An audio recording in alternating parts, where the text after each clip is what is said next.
Shalom. All praises unto Yahweh, Bahasham Yahweh Shai, Bahasham Rakha Kodash. Double honors unto the apostles and the elders of Great Millstone. And shalom to the hopeful elect Akim that are teaching this word.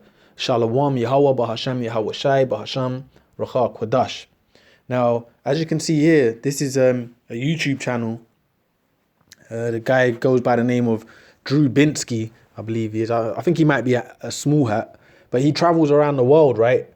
And basically, you know, in this clip here, he's in Japan, and he goes to Tokyo, but he's going to a part that, you know, you don't see, tourists don't visit, and it's basically, you know, impoverished, Japanese basically that built the city of Tokyo. You know, like they built what people go to visit today, but they've been, you know, outcasted by society basically. So they live in like a no man's land part of Tokyo, which is not even on official maps basically. So I watched the full, I'm gonna play a bit of it, and I'm gonna watch, and you know, they basically, you know, live outside basically. They live homeless basically. It's not what you would perceive as, you know, what the media portrays of Japan, you know. You know, they're drunk, you know, the guys get drunk and they love drinking. And you can see these individuals have basically caught hell from society, man. You know? And you see some of them also are like darker fleshed, Ammonite looking people and things like that, you know? That were the manpower that actually built Tokyo. So, you know, it just got me thinking that, you know, a lot of these people can be Israelites. And we do know that the seed of Israel has been mingled among the nations, all right? And we have signs on our people. What's some of the signs? You know, they'll be smitten. What did it say in Deuteronomy 28? Some, you know, our people will be smitten with madness. You know, all sorts, man, will be downtrodden, looked down upon within societies. And it's the same, you know, it applies mainly to Negroes, Latinos, Native Americans, but we know our descendants by the things they also go through as well, man, through the spirit, man. So let me play a bit of this here, and then I'm going to read some scriptures. I'm about to enter a part of Tokyo that is hidden from society. The one and only... And another thing also, because I've been checking stuff like this out, you know, the East Asian culture, Japan, you know, South Korea and all this, right? China, they are, because they have been, you know, conquered by Esau, what prevails in their societies is that pale flesh. They have that Edomite image in their mind. So of course, even in their societies, the darker flesh people amongst their people get looked down upon, all right? Because of those curses. Slum called Sanya. Tokyo's Skid Row is a place where tourists never visit. This small neighborhood has been wiped off Japanese maps because the government doesn't want you to know that poverty exists here. In Sanya, outcasts loiter with cheap beer while hostels advertise rooms at rock-bottom rates. I want to see what a slum looks like in one of the world's richest cities because it's not all fancy restaurants and high-tech gadgets. I have 3 goals while filming in Sanya. 1, to hang out with as many local residents as I can. 2, to try to document the living conditions inside someone's home. That's where you sleep? And 3, to meet up with a member of the Yakuza rest of Tokyo. The taxi just dropped us off. Here, there's just trash everywhere. Blossom season, so there's foreigners all over Tokyo. What is that? It is impossible to find this place unless you know where you're going. That's because in 1966, the Japanese government ordered the name Sanya to be removed from all official records. It was an attempt to camouflage its association with poverty, alcoholism, and violence. Feels a little different, right? Yeah. Pretty different. That's normal? It's normal. There's a lot of hotels here, and when yeah, it's a typical day in the life of people living here. Is it dangerous here? Long time ago, really, but they killed each other. Witnessing riots in Sanya are not common these days, but they were an essential part of the slum's history. After the Second World War, small tent villages were set up in this neighborhood for people who were made homeless by U.S. bombings. As these villages turned into cheap hostels, Sanya became populated with blue-collar workers in search of jobs and shelter. These are the very men who rebuilt modern Japan, the Tokyo Tower, facilities for the 1964 Olympics, as well as key roads and highways. But now they've been forgotten and are left alone to survive on small pensions while drinking beer and playing board games to pass time. I was surprised that there is a slum in Tokyo. Many trash there. What are you saying? I don't understand what he's saying. Yeah, and when you see it here, Salakia, you heard what he said. They said basically, pretty much they built up modern Japan. Blue collar working men. After American bombings, they helped to build up Japan, and they get thrown into the corners. That sounds a lot like the programs of what Esau done to our people in the Americas, man. Build things up and throw you into the corners of the society.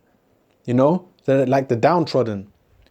So these are just curses, man. That guy could You see here, I mean, there's more to the clip. You have to kind of watch the full thing and you see it, but you see a lot of them don't even want to talk to this guy. He comes into their area where they live and none of them really want to talk. But you can just tell they've, been through a lot of stuff, man, and they obviously know a lot of things, but they're just like the downtrodden of society. None of them really wanted to deal with him. You see it.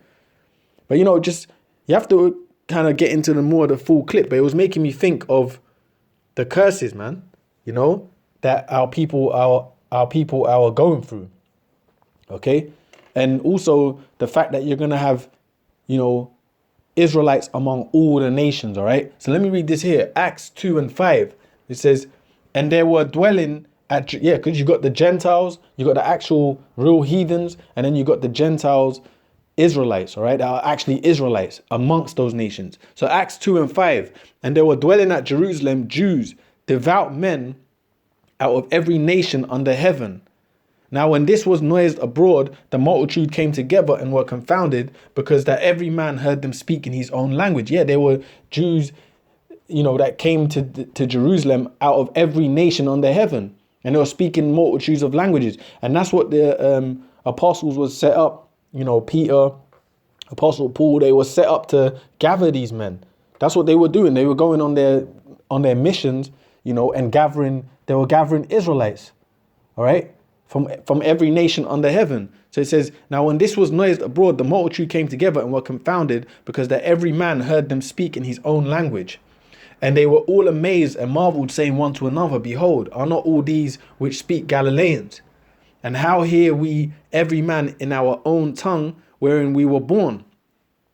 Parthians, and also you have to remember, the Lord gave the disciples, the Spirit came upon them where they could even understand all languages, man.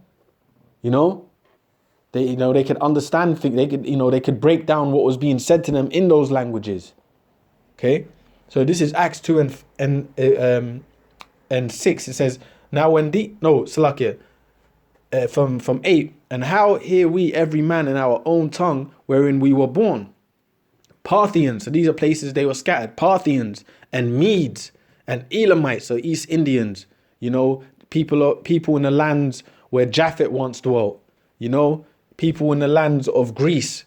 You see, the Elam, the East Indians, people that would look like Persians but spoke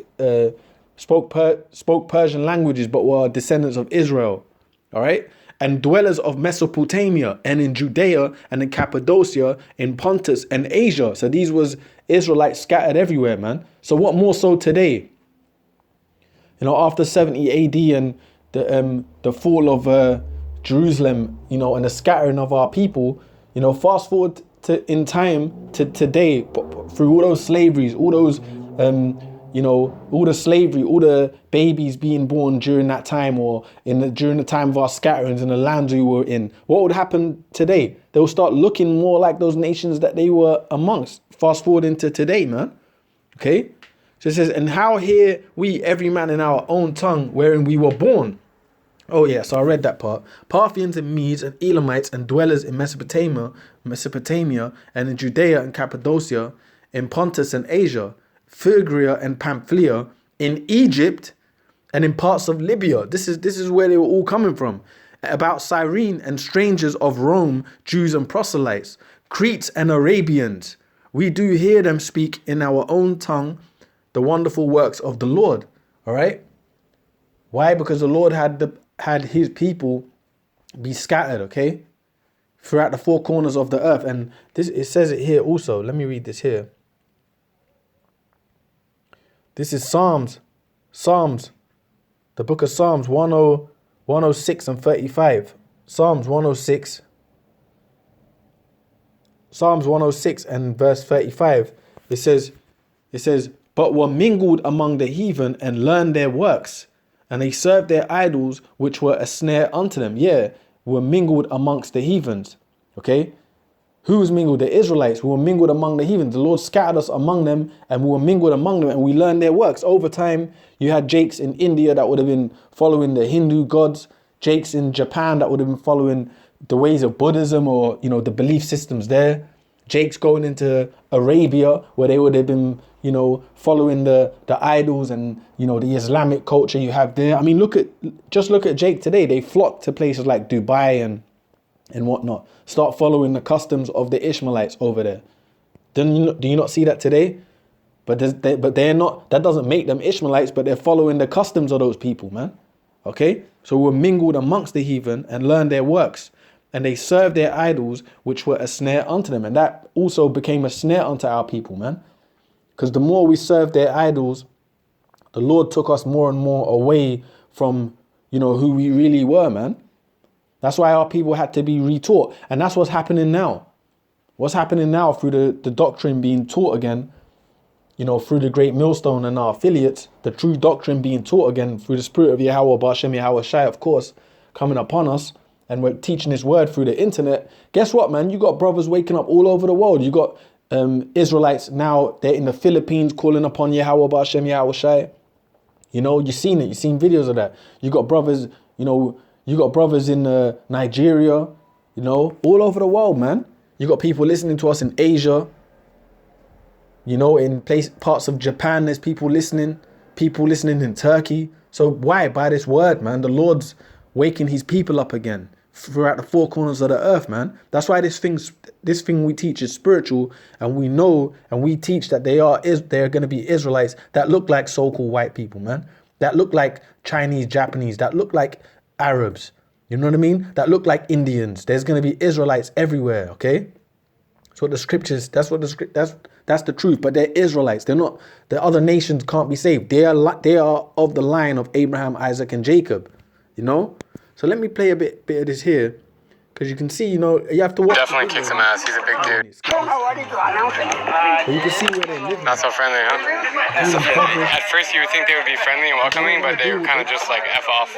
You heard what he said. They're kind of ignoring them. They don't really want to deal with the media. You know, they're in their own world. All right, I have a plan. It's a little hard to like kind of get. You know what he does? He gets them alcohol. You can see it here. Yeah, they're happy now. Okay? He came from his bed. What's your name? Nai. What? He doesn't have a name. Oh. It's amazing that all we did was bring people. They don't really want to talk about, because, you know, they don't deal with the reporters and stuff like that. You got to see the video, but you see some of them also are dark kind of complexion also. And you know, in them lands in East Asia and stuff, like I was saying that earlier, they predominantly promote what? The Edomite flesh, man. They worship Esau, man. So they own the people that are of their people, which, you know, might not be anyway, might be Israelites. But the point is, a lot of them darker Moabites and darker Ammonites, they kind of get shunned in their societies, man. They even in Thailand, I was seeing stuff like that. The darker people are shunned. They do like the lower end work, you know. So yeah. So let me read this part here, and then I'm gonna end it on this. But you gotta watch the full video. But you see, it said that they were like the blue collar men that helped to build Japan back up after the explosions from America, man. You know, America bombed the hell out of Japan. They had to be rebuilt it, and it was those men that did it, and they were shunned and pushed away in society, man. So you know they're bitter against the Japanese system, you know. So let me read this here. Isaiah 11 and 11. Isaiah 11 and 11. And you know, all this goes back also, man. All these problems of the earth, man, goes back to who? The so-called white man, man. Because it's his political power that rules the earth, and the nations follow after him. Japan, you know, the Japanese, the Ammonites, they follow after Esau's models, man. They do the same type of, in different ways. They do things the same as Esau, but in different ways, because it's Esau that's governing the earth. That's why all this oppression's taking place, man. And who catches the brunt of that oppression? you Israelites, you Negroes, Latinos, Native Americans, man, wherever we are in the world. Okay? Isaiah 11:11, and it shall come to pass in that day that the Lord shall set his hand again the second time to recover the remnant of his people, which shall be left from Assyria. And yeah, the Lord's going to deliver us the second time, meaning this time he's going to do that great deliverance with the chariots. When Yahweh, Ba'ashem Yahushai, when Yahweh sends back his son Yahushai, our savior, he's going to deliver us, man. That second time. This deliverance is going to be greater than Egypt, all right? Greater than any deliverance we've ever had from the hands of our enemies, man. It's going to be a worldwide event. And you never know, man. People in those downtrodden towns in places like that place called Sanya in Tokyo, the outskirts of Tokyo, people like that could get beamed up, man. They are going to. You're going to have people that look like straight up Ammonites get beamed up, you know? There's going to be chosen over there also. So that's what it is. Isaiah 11:11, and it shall come to pass in that day that the Lord shall set his hand again the second time to recover the remnant of his people, which shall be left from Assyria and from Egypt. See all the different lands again. And from Pathros, these are places where we're scattered. Egypt, Assyria, Pathros, and from Cush, and from Elam, East India, Africa, Ethiopia, and from Shinar, and from Hamath, and from the islands of the sea. And yeah, Hawaii, you know, all them places, man. It says, and he shall set up an ensign for the nations, and shall assemble the outcasts of Israel, and gather together the dispersed of Judah from the four corners of the earth. So our people are scattered, man, and the Lord's going to gather together the dispersed, man, from the four corners of the earth. And this is the time we're getting ready to come into, man. All right, that great deliverance.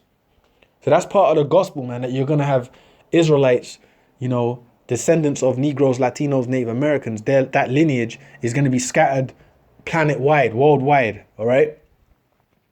Okay, so you know, with that, I'm going to say all praises unto Yahweh, Bahashem Yahushai, Bahashem Rachak Kodash, double honors unto the apostles and the elders of Great Millstone, and shalom to the hopeful elect Arkim that are teaching this word. Shalom Yahweh, Bahashem Yahushai, Bahashem Rachak Kodash. Shalom, shalom.